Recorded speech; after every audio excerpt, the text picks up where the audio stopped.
ትዳር ገረገረብኝ የምትሉ ሰዎች መቼም የኛ ምላስ ብረት ያቀልጣል ታውቁታላችሁ። እንደው ይሄው እህል አልበላ አለኝ አንቺን ካላየው ብሎ ሰማይ ይደፋብኝ ያለ ሰው በእጅና በእግር ብሎ እጁ ካስገባ በኋላ ደግሞ ዞር በይ ነው አይደል? ከዛ በኋላ ያው እኛ መከራችንን ስንበላ ስለምንውል ነው። በእናንተ ጉዳይ እግዚአብሔር አለው ወይ ምን አለው ትላላችሁ? እንደው ልንባላ እኮ ነው ዘንድሮ። አሁን ሰው ሁሉ ሊበላ ነው የሚገባው። በጎደለ መሙላት ሳይሆን በሞላበት መፍሰስ የሚወድ ሰው ነው ያለው። ታውቃላችሁ አይደል? ምን አላት ምን አለው እንዴ? ልትበሉት ነው እንዴ? ልትበላት ነው እንዴ? ልትበያት ልትበዩ ነው? ሴቶቹ ምን ነው ዞር ዞር አላችሁ ወደ እነሱ? አቤት አቤት! ይሄ ሁሉ ሰው ያገባ ነው ወይንስ እጃችሁ እንደዚህ ቻርጋችሁ ነው? ይሄው ሚስት ስጠኝ ካለ በኋላ እንዴ አለ አይኗ እንደ ባውዛም ያበራል። ይሄ ሰው እየጨለመበት ነው እንዴ? አፍንጫዋ እንደ ፍሎረሰንት ቀጥ ብሎ ይቆማል። አቤት እግዚኦ! ቀጥሎ እንዴ አለ ጸጉሯ ከትከሻዋ ላይ አለ። ቀጥለና እንዴ አለ ቁመቷ እንደ ዝግባ ይሆናል። እንደኔ አይነት አጭሩ አይፈልግም ማለት ነው። ቀጥሎ እንዴ አለ ጥርሷ እንደ በረዶ ነጭ ሆነ አለ። አቤት! ሊዮናርዶ ዳቪንቺ እንኳን ሞናሊዛ እንደዚህ አድርጎ ይሳል አይመስለኝም። ሰው ለማስደሰት ብለው ባለጠጎች መካከል ያሉ ሰዎችን ታዘቧቸው። ታቃቸው ሳይመጣ የሚስቁ እየዋሸ ያለ እውነት ብለው የሚያወሩለት። እኔም ዛሬ እላችኋለሁ ፈጥናችሁ ተነሱ፣ ከክፋት ወንበር ተነሱ፣ ከዝሙቱ አልጋ ተነሱ፣ ከርኩሰት ላይ፣ ከአድመኝነት፣ ከዘረኝነት፣ ከጎሰኝነት፣ ከጎጠኝነት እግዚአብሔር ከማይከብርበት የክፋት ወንበር ላይ ተነሱ። ማምላክ ወላዲተ አምላክ በረከቷን ጣዕሟን ፍቅሯን ታሳድርብን። የቅዱሳን አባቶቻችን ጸጋና በረከታቸው ሁላችንንም ይርዳን ያግዘን። ለመነሻ ትምህርታችን በሐዋርያት ሥራ ምዕራፍ 12 ቁጥር 10 ላይ ያለውን መለኮታዊ ሐሳብ በማንሳት አብረን እንቆያለን። እርሱም አውቆ ተከፈተላቸው። መድኃኔዓለም በሕይወታችሁ የተዘጉትን በሮች ሁሉ ይክፈትላችሁ። የጤናውን በር ይክፈትላችሁ። የሰላሙን በር ይክፈትላችሁ። የተዘጉ የትኛውም ነገሮች ሁሉ የሚከፈቱት የሚከፍት የሚዘጋ ተብሎ የተጻፈ የነገስታት ሁሉ ንጉስ ከሃሌ ሁሉ የሚቻለው ሁሉን ማድረግ የሚችል አምላካችን እግዚአብሔር ነው። በዚህ ጉባኤ ውስጥ ያላችሁ ምእመናን በጣም ብዙ እንዲከፈቱላችሁ የምትፈልጓቸው በሮች እንዳሉ ሁላችንም ጸሎት ወደ እግዚአብሔር ስለምናደርግ በተለያየ የኑሮ ውጣ ውረድ ውስጥ ላለን እግዚአብሔር ሆይ የተዘጋብኝን ክፈትልኝ፣ እግዚአብሔር ሆይ የደረቀውን ማለምለም ትችላለህ፣ መካኒቱን በልጅ መሸለም ትችላለህና የተዘጉብኝን በሮች ሁሉ ገንዘብ ሊከፍት የማይችለውን እግዚአብሔር ይከፍታል። ገንዘብ የህይወታችን የጥያቄያችን መልስ ሊሆን አይችልም። ስልጣን የህይወታችን የጥያቄያችን መልስ ሊሆን አይችልም። ስለዚህ ገንዘብ የማይመልሰውን ጥያቄያችንን፣ ስልጣን የማይመልሰውን ጥያቄያችንን መድኃኔዓለም ይመልሳልና የሁላችንንም ጥያቄ የምንጠይቀውን በጎ የሆነውን ሁሉ መድኃኔዓለም እሱ ይመልስልን። በህይወታችን የተዘጉብን ምዕራፎች የሚከፈቱት በእግዚአብሔር ነው። ጠላቶቻችን የዘጉብንን የእድል በር ሊከፍት የሚችለው ሥላሴ ነው። አሁንም ጠላታችሁ የዘጋባችሁን በር መድኃኔዓለም ይክፈትላችሁ። ምቀኞች የዘጉትን በር እሱ መክፈት ይችላል። ተንኮለኞች ሰይረኞች የዘጉትን በር እሱ መክፈት ይችላል። አሁን በዚህ ጉባኤ የጤና በር ብቻ ክፈትልኝ ጌታ ሆይ ሌላ አልፈልግም የሚሉ ብዙ ሰዎች አሉ። የጤናው በር ብቻ ይከፈትልኝ፣ በሰው ምርኩዝ እንዳልወድቅ፣ የሰው ፊት እንዳላይ፣ ተቸግሬ የሰው ፊት እንደ እሳት ይጋረፋልና አጥቼ ተቸግሬ የሰው ፊት ከማየት እግዚአብሔር ሆይ የጤና ጉድለት በሕይወቴ አታምጣ፣ እኔ ጤነኛ ከሆንኩኝ በቂ ነው። በጤንነታቸው ብቻ የሚያመሰግኑ ሁለት እግር ስላላቸው ሁለት እጅ ስላላቸው ጤናማዎች ስለሆኑ ብቻ ወጥተው መግባት ስለቻሉ ብቻ እግዚአብሔርን የሚያመሰግኑ አሉ። ደግሞ እናንተ ሁሉ ነገር ሞልቶላችሁ ተስተካክሎላችሁ ደሞዝ እየበላችሁ በተሸለመ ቤት እየኖራችሁ እግዚአብሔርን ደግሞ የምትጠይቁት ጥያቄ ዘገየባችሁ መስሎ የሚጠቅመንን ከልክሎን አልበላችሁ ከእግዚአብሔር ጋር የተኳረፋችሁ ትኖራላችሁና እኔ አንድ ነገር ልላችሁ እወዳለሁኝ። ከእግዚአብሔር ጋር እዚህ ውስጥ የተኳረፈ ሰው ይኖራል። እግዚአብሔር ሆይ ለነገሌ ሰጠ ለምን ለኔ ከለከልከኝ? ገሌን ስትባርከው ምን ነው እኔን ዝም አልክ? እኔ ልጅህ አይደለው እያለ ከእግዚአብሔር ጋር ግብ ውስጥ ያለ ሰው አለ። ምናልባት እናንተ የምትጠይቁት ጤና ከሆነ እግዚአብሔር ጤናን መስጠት ይችላል አይችልም? እና የትኛው በር ቢከፈትላችሁ ትፈልጋላችሁ ብያውን ጥያቄ ብጠይቅ አንዱ የታመመ ሰው ካለ መድኃኒት የሰለቸው መርፌ የሰለቸው ሰው ሁሉ ጊዜ አመመኝ ብሎ ለሰው ማውራት ራሱ ሰልችቶት ሰዎች ይታዘቡኛል ብሎ በቃ ህመሙን ደብቆ በጥርሱ ነክሶ የሚኖር ሰው ስላለ አይ በቃ እኔ ከእግዚአብሔር ጋር ነው የምነጋገረው እንዴት ነው ሲሉት በጣም በጭንቅና በመከራ ተኝቶ አድሮ ጠዋት ሲነሳ እንደ ልብ አምላክ እንደ ቅዱስ ዳዊት ያመሰግናል። አንሰ ሰከብኩ ወኖምኩ ወተንሣእኩ እስመ እግዚአብሔር አንሣኒ። እኔ ተኛው በሉ አንቀላፋው እግዚአብሔር ደግፎኛልና ነቃው። ደግፎ የሚያነቃን ማን ነው? በራሱ ችሎታ ከመኝታው የሚነሳ ሰው አለ? አንዳንድ ሰዎች አላርም ስለቀጠሩ የቀጠሩት አላርም የሚያነቃቸው ሰዎች የሚመስላቸው ሰዎች አሉ። ልብ አድርጎ ተኝቶ መነሳት እግዚአብሔር ሲያድል ነው። እየሰማችሁኝ ነው? ሙሉ አካል ጤናማ አካል ይዘው ተኝተው ጠዋት ሲነሱ በስትሮክ ተመተው ግማሽ አካል ይዘው የተነሱ ሰዎች እናውቃለን። መናገር የሚችሉ አፋቸው ተጣመው መናገር አቅቷቸው በደዌ ደቀው የተነሱ ሰዎች እናውቃለን። ሰው ሳይደግፋቸው ዳልጋ ሄደው በመኝታቸው አጠገባቸው ያለው በቤት ያሉትን ሰላም እደር ደህና እደር ተባብለው ጠዋት ሲነሱ በእግራቸው መቆም አቅቷቸው እጃቸው አልዘረጋ ብሏቸው እንዲህ አይነት ጤናቸው ጎድሎ የተነሱ ሰዎች አሉ። ስለዚህ ማለዳ ላይ ክርስቲያን እንዲህ ይላል፣ ናኩቶ ለገባሬ ሰናያት ላይ ለነ እግዚአብሔር መሐሪ፣ ለኛ በጎ ነገር ያደረገ ይቅርባ የሆነ የጌታችንና የመድኃኒታችን ኢየሱስ ክርስቶስ አባት እግዚአብሔርን እናመሰግነዋለን። ለምን? ሰውሮናልና፣ ረድቶናልና፣ ጠብቆናልና፣ አቅርቦናልና፣ ከብዙ ነገር ጠብቆናል። ሰዎች ጤናቸውን ሲያጡ እኛ በጤና አንስቶናልና እናመሰግነዋለን። ጠዋት ክርስቲያን ሊያመሰግን የሚገባው በጉለቱም ጭምር ነው። ቤት ውስጥ ያልተስተካከለ ነገር ሊኖር ይችላል። ባልተስተካከለ ቤት ውስጥ ደግሞ እግዚአብሔርን አመስግኑ። ያልተስተካከሉ ነገሮቻችሁ የሚስተካከሉ በማመስገን ውስጥ ነው። ስለዚህ ጤናው የጎደለባችሁ ሰዎች እግዚአብሔርን ጤና ብቻ የምትጠይቁ ሰዎች ካላችሁ መስጠት ይችላልና እግዚአብሔር ሙሉ የሆነ ጤና ያድላችሁ። ምናልባት አንዳንዶቻችሁ የኔ ጥያቄ የጤና አይደለም የበረከት ነው የምትሉ ሰዎች ይሄው ሰራለው ንግድ ከጀመርኩ ይሄን ያክል ዓመት ሆኖኛል፣ ነገሌ ተባርከዋል፣ ከኋላዬ ስራ የጀመሩ አልፈውኝ ሄደዋል ብለው በሰዎች እድገት እየተበሳጩ የኔ ደግሞ እዛው ነው፣ ጠዋትም ማታም እለፋለሁ ደክማለሁ፣ ጠዋት ማለዳ ልጆቼ በተኙበት ለስራ ወጣለሁ፣ ደግሞ ማታ አምሽቼ ደግሞ ለከስራ መልስ ገባ ልጆቼ ተኝተው ነው የምመለሰው፣ እንዲህ ባለ ሁኔታ ውስጥ እየኖርኩኝ በረከት የለኝም፣ እሰራለሁ አልባረክም፣ እሰራለሁ እድገት የለኝም የሚሉ ሰዎች አሉ። አንዳንዶችም አዙረውብኝ ነው፣ አንዳንዶችም መትተውብኝ ነው፣ አንዳንዶችም ምቀኛ ነው የሚሉ ሰዎች አይጠፉም። እመኑኝ፣ ስላሴ የከፈተውን ጠላት ሊዘጋው አይችልም። ስላሴ የእንጀራችሁ አድራሻ ነው። ክብርና ምስጋና ለመድኃኔዓለም ይሁን። እንጀራ የምንበላው ከሰማይ ነው። እስቲ ከሰማይ ነው እንጀራ የምበላው በሉ። ያንተ ዲግሪ እንጀራ ብልቶ አያውቅም። እንጀራ የምንበላው ከሰማይ ነው። እኛ ሰፍሮ ያበላን ሰው የለም። እንጀራችን ራሱ ነው። እውነት ሐሰት? ስለዚህ እሱ እንጀራችሁና የእንጀራችሁ አድራሻ ከሆነ ለናንተ የተቀመጠውን እግዚአብሔር ለሰው አያበላም። ምናልባት ምቀኞች ሊያዩት ይችላሉ እንጂ አይበሉትም። ሊደፉባችሁ ይችላል። ለናንተ ያለውን ደግሞ እግዚአብሔር ያደርግላችኋል። ስለዚህ የጤናው በር የበረከት በር ሊሆን ይችላል። አንዳንዶቻችሁም ደግሞ ጥያቄያችሁ ከዚህ ተለይቶ የትዳር በር እንዲከፈት ትዳር ገረገረብኝ የምትሉ ሰዎች ትኖራላችሁ። እኔ አሁን አይነጥላም ጃንጥላም አልላችሁም። ትዳራችሁ የገረገረባ ትዳር ከለከለ ይኸው ላይፍ ኢዝ ቴስት እያሉ ከዚህም ከዛም እየቀማመሱ የለመዱ ሰዎች አስቸግረዋል። ወጣቶች እዚህ ውስጥ አላችሁ። የማታገቧቸውን ሴቶች ተስፋ አትስጧቸው። አብራችሁ ብዙ ምዕራፍ ማትጓዟቸውን ሰዎች ተስፋ አትስጧቸው። የሰው ልብ እንዳትሰብሩ። መቼም የኛ ምላስ ብረት ያቀልጣል ታውቁታላችሁ።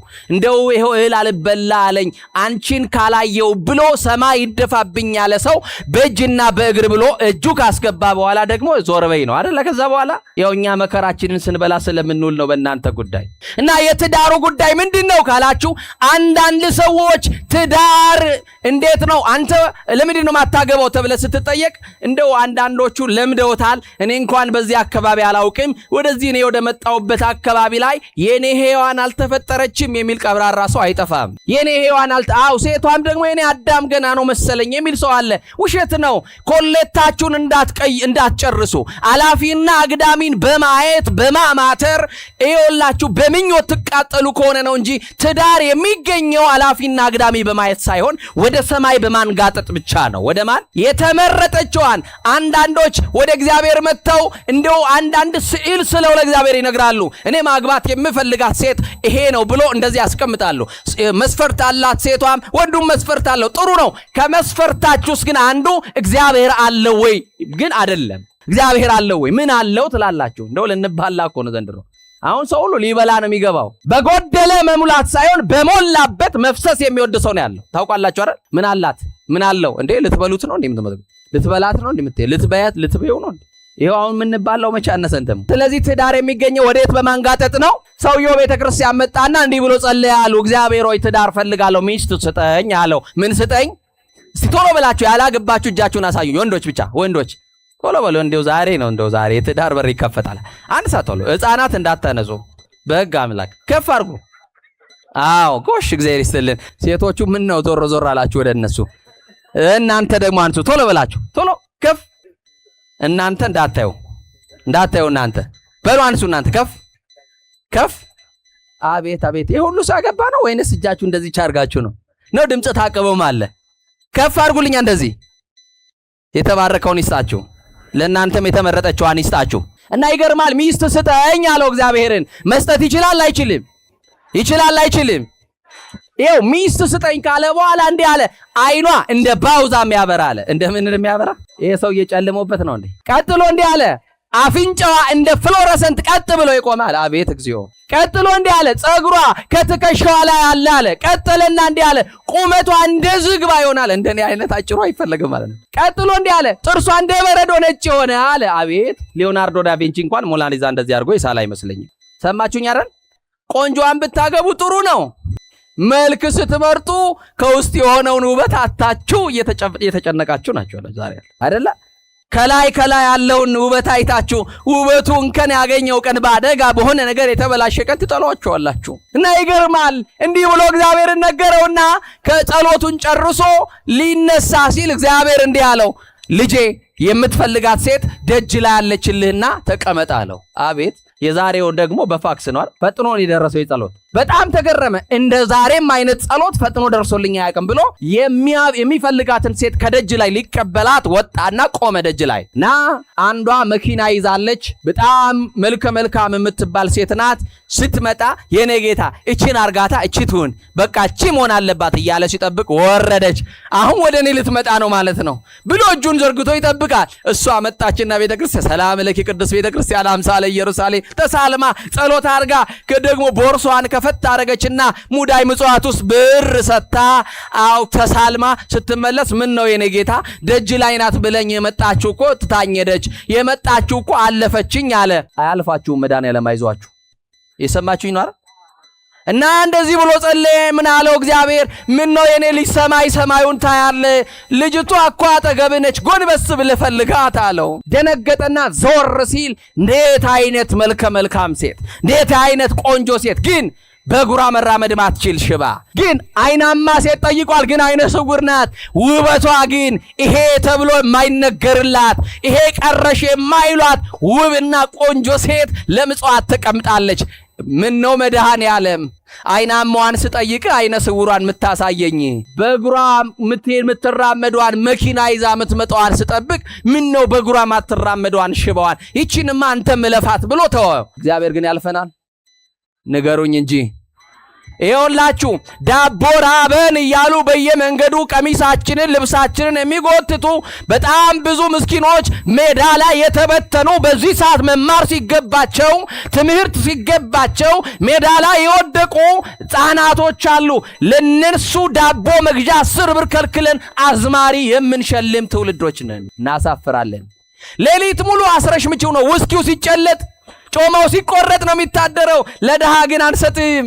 አያችሁን? እለፋት አለው። ሽባ ስለሆነች እለፋት አለው። አይን ስለሌላት የእናንተ ምርጫና የእግዚአብሔር ሐሳቡን አያችሁት? እንዲህ ያለው በነብዩ ሰማይ ከምድር ከፍ እንደሚል መንገዴ ከመንገዳችሁ ሐሳቤ ከሐሳባችሁ እንዲሁ የራቀ ነው አለ። እናንተ የምትጠይቁት ጥያቄ መቼ ሆኖ ያውቃል? ጥያቄያችን እኮ ልክ አይደለም እና እግዚአብሔር ተዋት ይችንም አንተም እለፋት አለው። መድኃኔዓለም ግን እንደዛ አለ። የሰማችኝ ነው። አንተ ታልፋት ይሆናል የጎደላት ነገር አለ ብለህ ልታልፋት ትችላለህ። የጎደለው መሙላት የምችለው ግን እኔ ነኝ።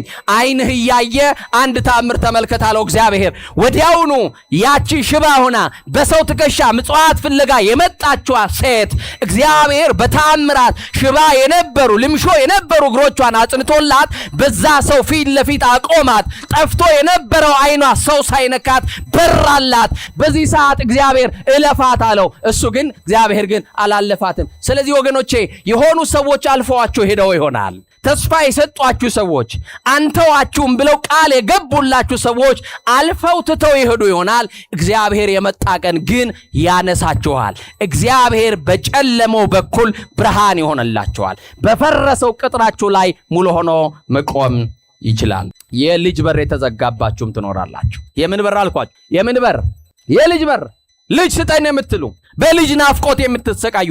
እኔ እንደውም በቅርብ ቀን በጣም ብዙ ኢትዮጵያውያኖች ናቸው የአቡነ ተክለ ሃይማኖትን አንድ ቪዲዮ ሰርቼ እዚህ ሰሜን ወሎ ሀገረ ስብከት ላይ አንድ ታላቅ ገዳም አለ እና እኔ 16 ዓመት እኔ 9 ዓመት እኔ ያክል ዓመት በትዳር ጸንቼ እኖራለሁ። ልጅ የለኝም። የሰው ቤት ሲሄድ ሕፃናትን ሳይ በልጅ ናፍቆት እሰቃያለሁ። ዓይኔ ሕፃናትን ሳይ ዓይኔ በእንባ ይሞላል። ሳራን ያሰበ እግዚአብሔር እንዲያስበኝ ጸልዩልኝ ይላሉ። እግዚአብሔርና ጸጋ ዛብን አስቦ ተክለ ሃይማኖትን የሰጠ ከ30 ዓመት ጥያቄ ከ30 ዓመት ጸሎት በኋላ ስምዖንና አቅሌስያን አስቦ ገብረ መንፈስ ቅዱስን የሰጠ እግዚአብሔር፣ ፍሬ ብሩክና ዮስቴናን አስቦ ሀብተ ማርያምን የሰጠ እግዚአብሔር፣ ኤልሳቤጥን አስቦ ዮሐንስን የሰጠ እግዚአብሔር፣ ሐናን አስቦ ሳሙኤልን የሰጠ እግዚአብሔር እኛንም ልጅ እንዲሰጠንና እግዚአብሔር በእኛ እንዲመሰገን ብለው የሚናገሩ ሰዎች አሉ። በተዘጋው መምጣት ይችላል እግዚአብሔር። የተዘጋባችሁ የልጅ በር ከሆነ መድኃኔ ዓለም የተባረከና የተመረጠ ልጅ ሰጥቶ ልጅ ያስታቅፋችሁ። አንዳንድ ጊዜም ደግሞ መንፈሳዊ በረከቶቻችሁ በሰው የተቀማባችሁ በጠላት የተነጠቃችሁ ሰዎች ትኖራላችሁ። ለጊዜው ነው። በሰዓቱ ግን እግዚአብሔር የተበተነውን ወደ እጃችሁ ይሰበስባል።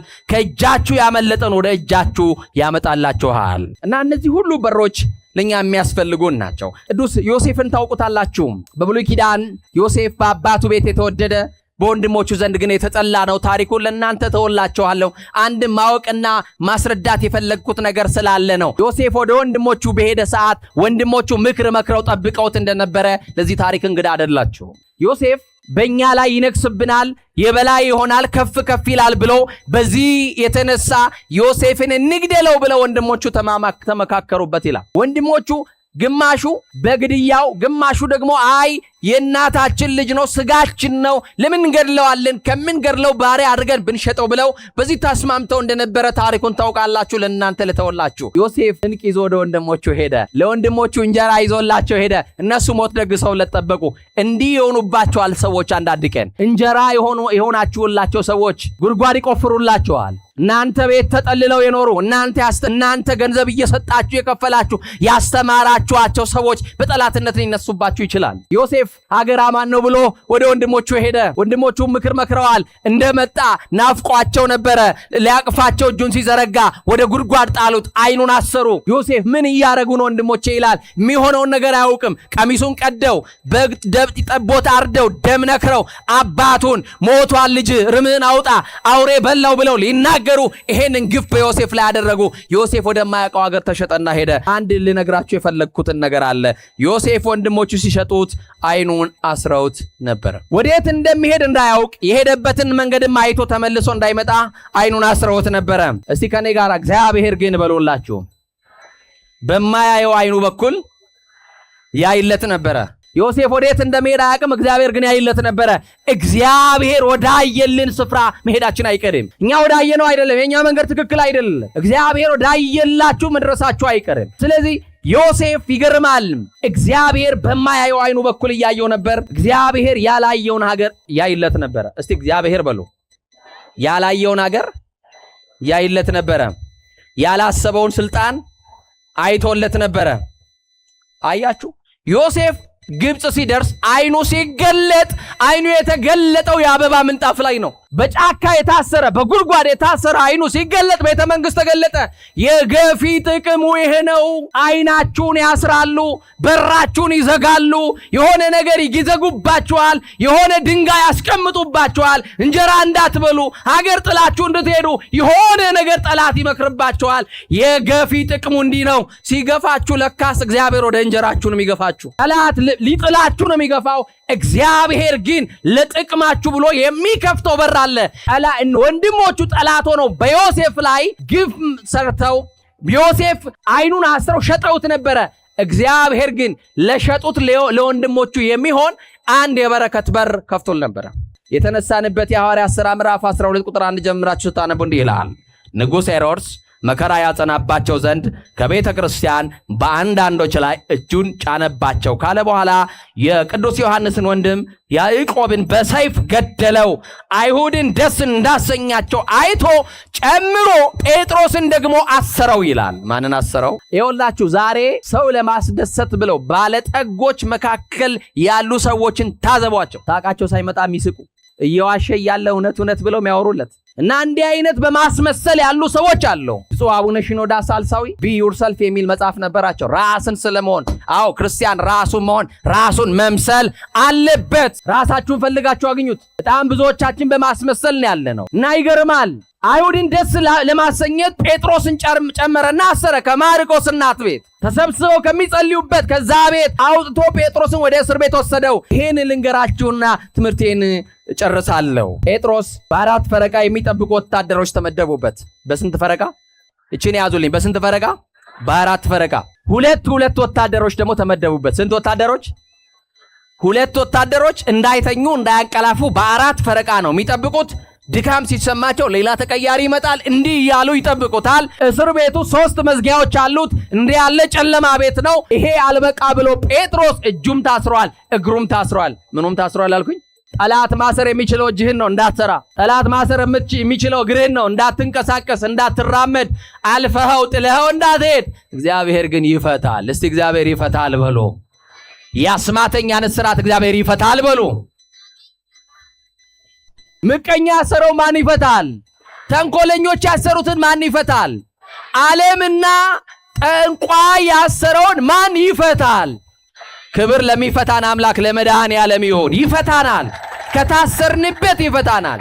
እና ጴጥሮስ እጁ ታስሮ እግሩ ታስሮ አንድ ቤት ከቆለፉበት አይበቃም። ግን ጠላት እኮ ያውቃል አንቺን ለጊዜው ያስርሻል እንጂ አንቺ የምታመልኪው መድኃኔዓለም፣ ጠዋትና ማታ በቤቱ ደጅ የምትጠኙው መድኃኔዓለም አንድ ቀን መጥቶ እንደሚፈታሽ ያምናል ጠላት። ጠላት ያውቃል እንደምንፈታ፣ እኛ ጌታ ከየትኛው እስራት እንደሚፈታ፣ ከዘላለም ሞት ያስመለጠ ጌታ እንዳለ እንኳንስ ከአስማተኛ እስራት። ልብ አድርጉ። ጴጥሮስ ተቆለፈበት። ንጉሱ ትእዛዝ ሰጥቷል። የመቶ አለቃ የቁልፉን ይዟል። በአራት ፈረቃ ወታደሮችን ያስገባል። ጴጥሮስ ተስፋ ቆረጠና የዛን ቀን መውጫ በሌለበት እስር ቤት ነው ያለሁት አለ። ክርስቲያኖች ተስፋ እንዳቆርጡ፣ መውጫ የሌለበት እስር ቤት አይደለም የታሰር ነው። እግዚአብሔር እንዲህ ብሎ ተጽፏል፣ ትፈተኑ ዘንድ የማይፈቅድ እግዚአብሔር ከፈተናው ጋር መውጫውን ያደርግላቸዋል አለ። መውጫውን ያደርግልን እግዚአብሔር። እና ይገርማል። ጴጥሮስ ከሌሊቱ በአራተኛው ፈረቃ ሊነጋጋ አካባቢ ጴጥሮስ ተኝቶ ያለ በጣም ተስፋ ስትቆርጡ አንዳንድ ጊዜ ጸሎታችሁን ትታችሁ ትተኛላችሁ። የታል መልሴ?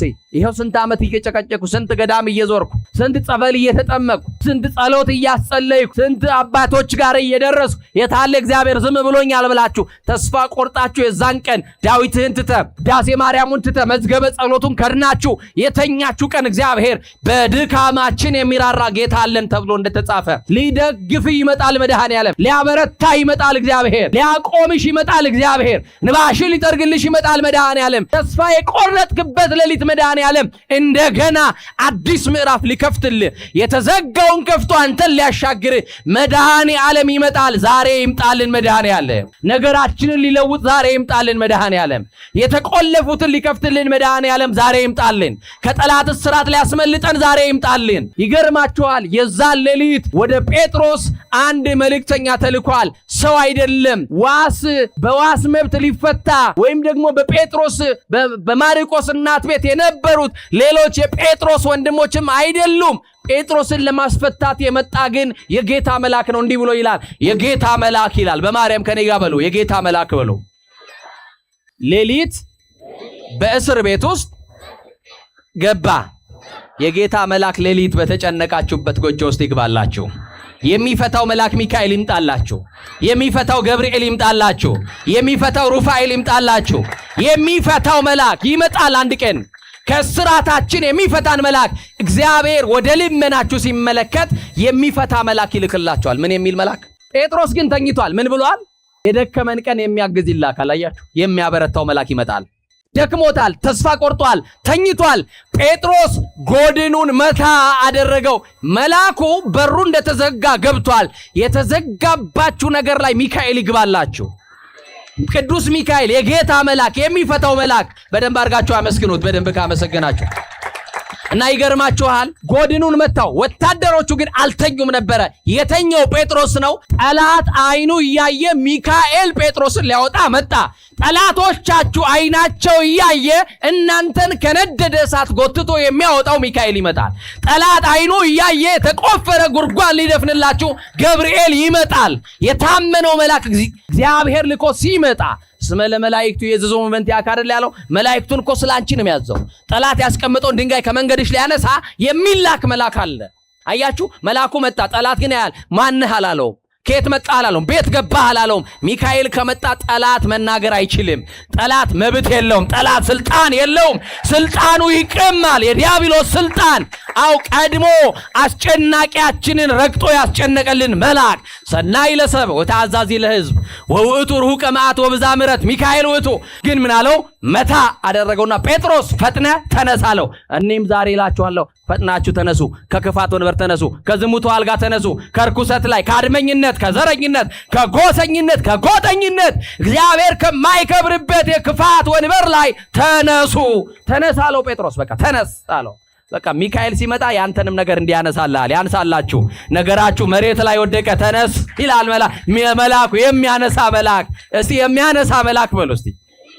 እንደው በማርያም ሚካኤል የሚያነሳ ነው። ሚካኤል ደግፎ ያነሳችሁ። የባህራንን የሞት ደብዳቤ በሕይወት እንደቀየረ ሞታችንን በሕይወት ይለውጥልን። ደብዳቤያችንን ሊቀድልን የመልአክ ይምጣልን እና በቃ ተነስ አለው። ከዛ እኔ ቀድማለሁ አንተ ትከተላለህ አለው። ምን እላለሁ? እኔ ምን እላለሁ አለ። በቃ ጠዋት ወጣችሁ በሰላም ወጣችሁ የምትገቡት ጠንቃቆች ስለሆናችሁ ጸሎተኞች ስለሆናችሁ ሳይሆን የሚቀድም መልአክ ከፊታችሁ ስለሄደ ነው። ሚካኤል ዛሬ ከመንገዳችሁ ይሄድላችሁ። ሁሉ ጊዜ ዘወትር በመንገዳችሁ ይሄድላችሁ መልአኩ። ይገርማል። ቅዱስ ሚካኤል አቤት ጴጥሮስን ይዞት ሊወጣው ተከተለኝ አለው። እሱ ካልቀደመማ በጠላት እንያዛለን። አያችሁ፣ ቅደም ማለት ነው። ጠዋት ተነስታችሁ ቅደምልኝ በሉት። ቅደም፣ አሁን ቅደም አለ። መልአኩን መከተል ሲጀምር ሁለቱን በር አሳልፈው። ስንቱን በር? ሶስተኛው በር ግን ወደ ከተማ የሚያወጣ በር ነበረ። የብረት መዝጊያ ነበረው። ትልቅም ጋን ተቆልፎ ነበረ።